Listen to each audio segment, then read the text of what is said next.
Now let's take a few minutes to do a short comparison between the charts for Kamala Harris and Donald Trump.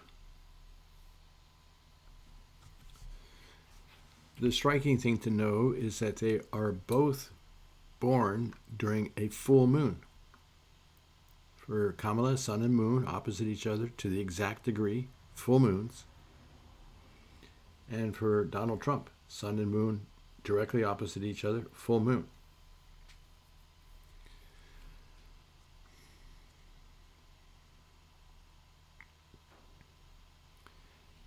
For Kamala, moon and sun, both at 4 degrees, they support each other. That's a big positive influence. Support between the heart and the soul.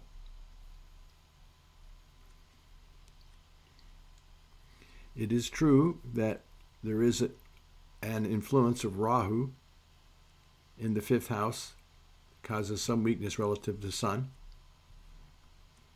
And Ketu's influence in the 11th house causes some weakness of moon. But I think they still retain some power compared to the situation for Donald Trump. So Donald is the Leo rising. And for Leo rising, we say that moon, ruling his 12th house, is a functional malefic planet. It's not a favorable planet.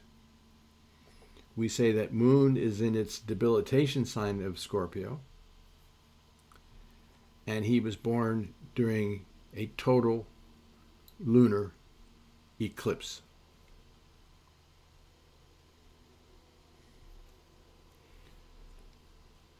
Notice that Rahu and Ketu at 27 degrees are very close to moon at 28 degrees and sun at 29 degrees. So this Rahu is afflicting this moon. Ketu is afflicting this moon. Ketu is afflicting this sun. Rahu is afflicting the sun. And moon is the most malefic planet for Leo, and it is afflicting the sun. So in my opinion, this is a tremendous eclipse of heart and soul.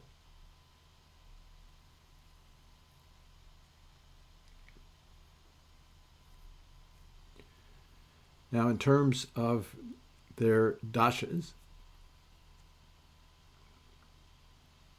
Trump is in the Guru Mahadasha, which is favorable for his chart. No question. Until September, he's in the Ketu subperiod. From October 2023, that's about when the wheels started to come off for him, through the end of September 2024, he's in Ketu subperiod. So Ketu afflicts moon, Ketu afflicts sun. Ketu is setbacks, delays, obstructions. It's also connected with imprisonment, hospitalization. I do think because moon is connected with the heart and sun is connected with the heart, that he has some very serious cardiovascular issues that will manifest at some point.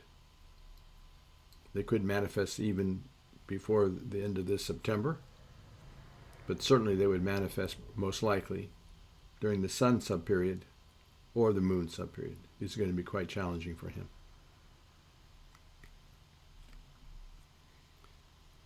For more detailed information on the chart for Donald Trump, I've done several videos on my YouTube AstroView 108 channel if you want to check those out.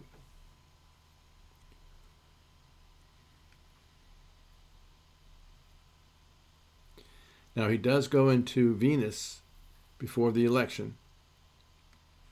Where is Venus in his chart? Oh, Venus is in the 12th house, a Dustan Baba, house of losses, expenses, separations. See, Venus's wives, it's in the 12th house of losses. It's on his 3rd wife. Losses and expenses connected with women. He lost a multi-million-dollar lawsuit brought against him by women.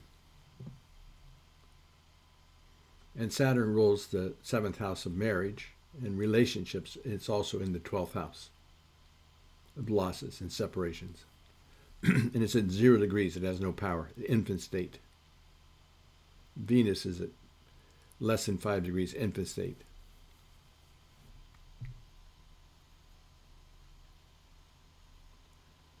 So I don't think Venus is going to give him support when he goes into during the election. And these subperiods are definitely not good, Sun and Moon. So I think he's going to have a lot of trouble between May 2027 and July 2029, a couple of years.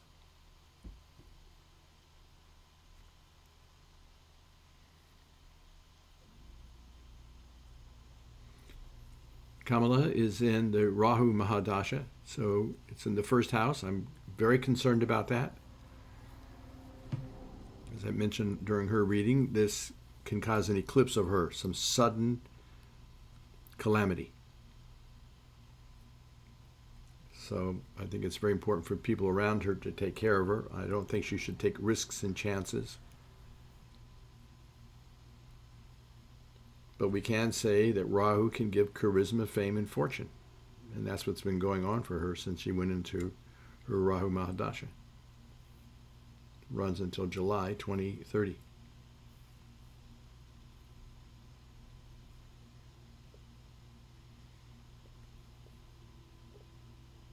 This might have been a challenging year. January 2023 through the beginning of February 2024, Rahu Mahadasha, Ketu Antradasha. That happens to everybody once a lifetime. 1 year. High and low, up and down. But she's now in 3 years of Shukra, 3 years of Venus. February 2024 to February 2027.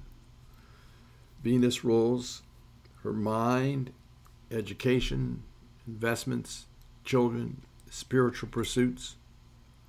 It rules Sun, ruling her self-initiatives. It rules Mercury, ruling property and happiness. And Venus is in the house of independent success.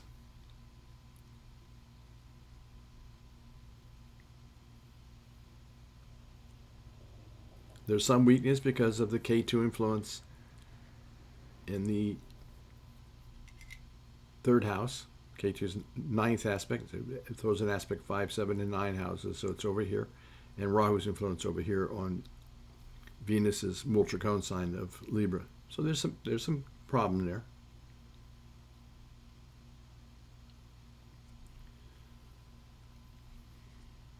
But I think I would rather have this fullness of heart and soul, this full moon, as opposed to this full moon. This full moon is in eclipse. It's a total lunar eclipse on the day of his birth.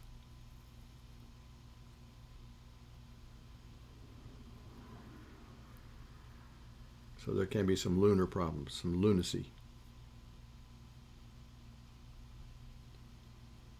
And I think there's an eclipse with his heart and with his soul. That's just my opinion. Yes, he's got Sun in the house of career. Sun is the king. It's president. It's in the house of career. And Rahu gave him the ambition. But I think it's a house of cards. And there can be an eclipse.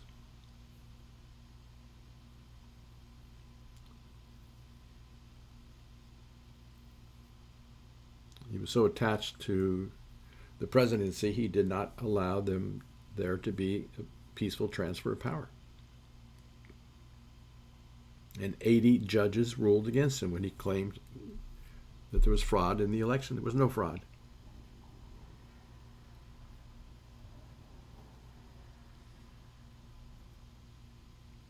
That Rahu gives him this tremendous charisma and following, but it's not real. It's dangerous, in my opinion.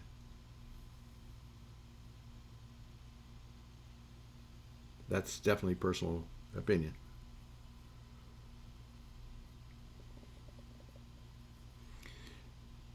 In July 2016, I posted a video. This was before the election in 2016. I posted a video said why this astrologer will not vote for Donald Trump.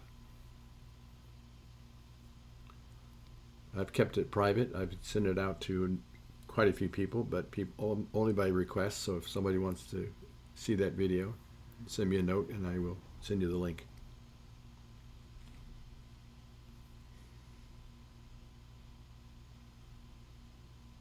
But just from reading the chart, I always thought that this was a deceptive, manipulative person who's not thinking right with the heart and the soul.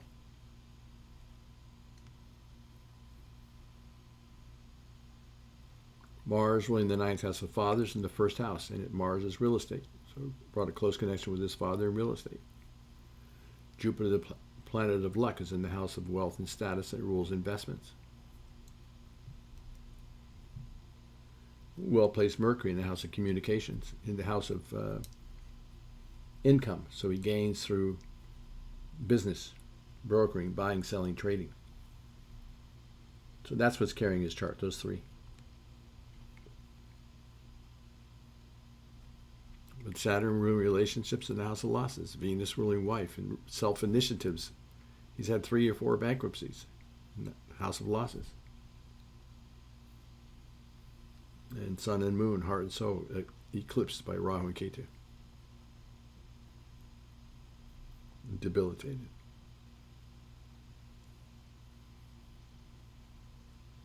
But we can sure see why people with Rahu in a prominent place, like this is in the first house, this is in the 10th house, they can be highly ambitious, persuasive, and charismatic.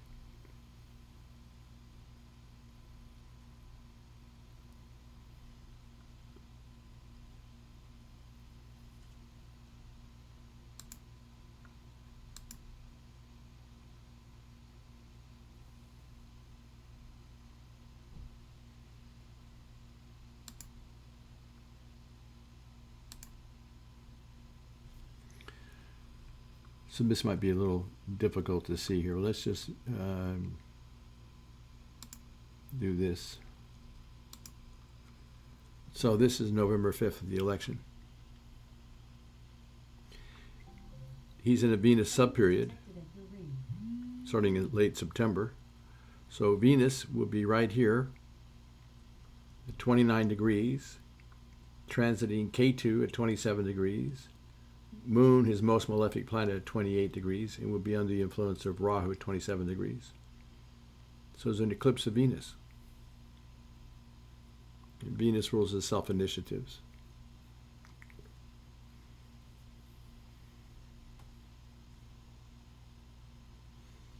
More importantly is this Jupiter. He's in a Jupiter Mahadasha, Jupiter main period. Where's Jupiter?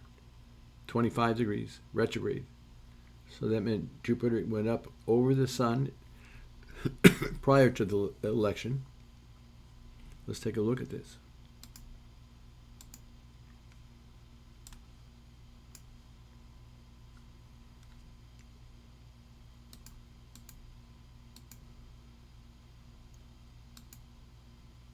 So Jupiter, which is law, it's interesting.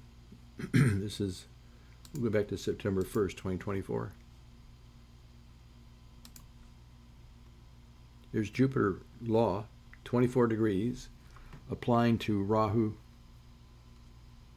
under the aspect of Moon and Ketu. So 3 malefic planets are going to swallow this Jupiter. That's September 1st. He has a debate, I think it's on September 10th.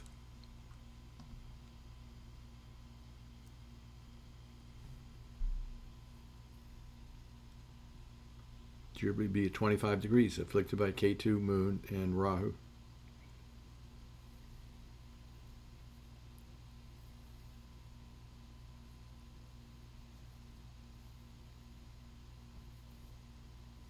He will have Sun at 24 degrees in the first house, which will be helpful. Royal Sun in Leo, in his own sign.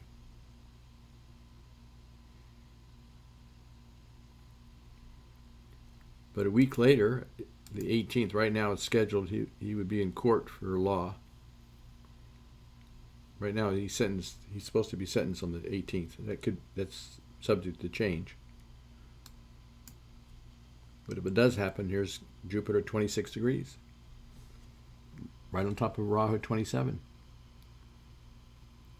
Under the 7th aspect and affliction of Moon and the 7th aspect and affliction of Ketu. So there'll be 3 malefic planets on that Jupiter. And Sun would be 2 degrees in Virgo, so it won't be very strong. Infant state.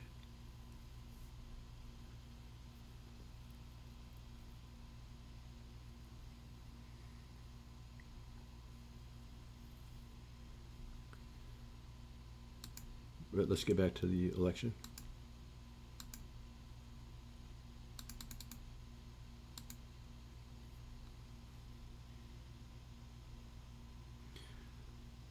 Mars will be debilitated for both charts in the sign of Cancer.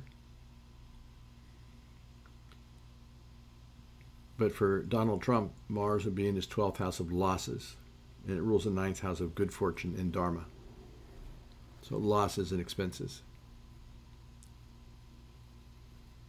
Sun will be debilitated for both charts. I've often argued against elections when Sun is debilitated. Sun is always debilitated middle of October to middle of November. The founding fathers, or whoever set this up for the elections, wanted to give the elections after the farmers had brought in their crops and before winter. So that's why they chose that particular time. But in my opinion, our government, Sun is the government, so we would be better served to have our elections every year when Sun is at its most powerful, which is its Multricone sign of Leo. So we should be having our elections middle of August to middle of September. Sun in Leo is much more powerful even than Sun exalted in Aries, because Sun exalted in Aries is codependent on Mars. And if Mars is debilitated or afflicted, then it would undermine the strength of Sun. Whereas Sun in Leo is codependent on nobody. Very powerful position for the Sun. That's when we should do our elections.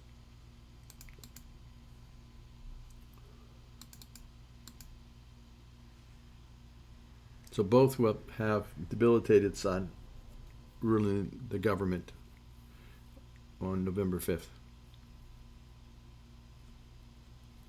But he will have Venus afflicted by both Moon and Ketu and also by the 7th aspect of Rahu.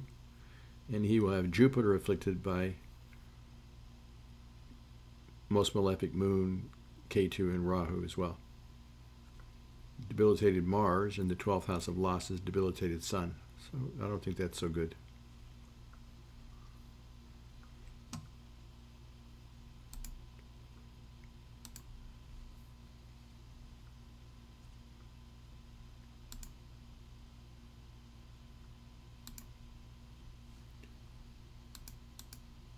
So going to the election, I usually use about 9 p.m. at night. It's usually when the election results are in. Not always.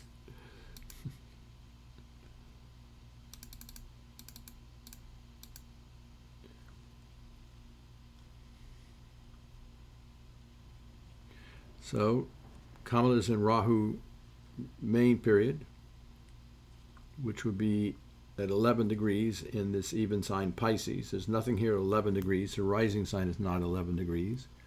Rahu's 5th, 7th, and 9th aspects will be benign.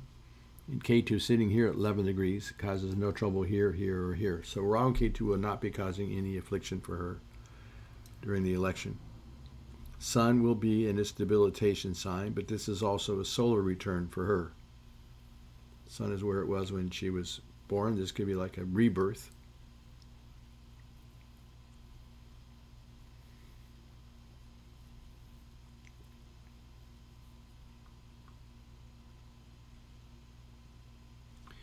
Mars also would be debilitated, but in a favorable house for her.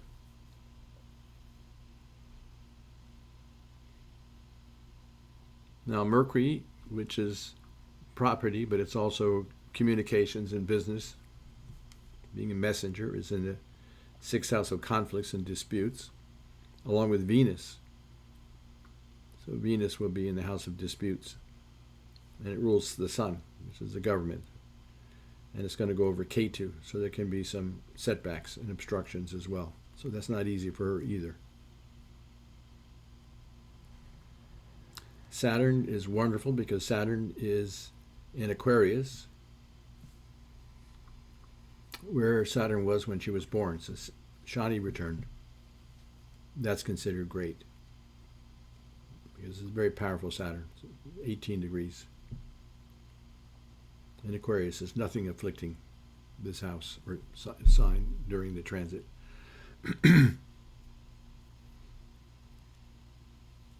Now, her natal Rahu always afflicts this house, so there is definitely still a Rahu influence there.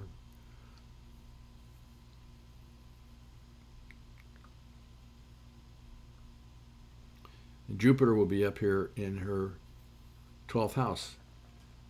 So that's also where Jupiter was when she was born. So notice that, see, when a person's 59 and 60, that's when Saturn is returned to its natal position for the second time. It takes 30 years to go through a zodiac. And Jupiter will return here for the fifth time. It takes 12 years to go through the zodiac. It's a time of very important events in a person's life. Some people will go up and some people will go down. A classic example of that is Richard Nixon was 60 years old when he was forced to resign the office of the presidency in disgrace. So he went down. But who replaced him? Gerald Ford. How old was Gerald Ford when he became the president? 60 years old. So one person goes up, one person goes down. That's the way it is.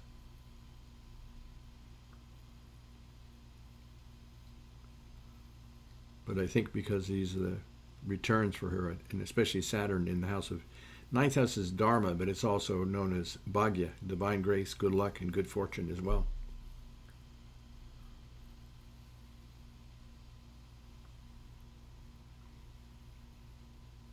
And Venus, the sub-period operating planet, is in Leo, ruled by the sun. It's the government, authority figures, the presidency.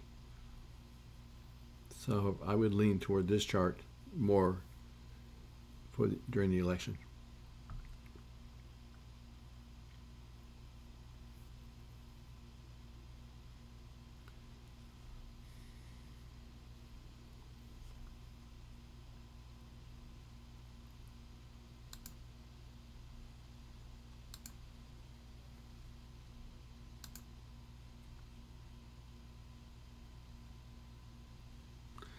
Okay, we've covered it. Stay in touch. I'm here if you need me.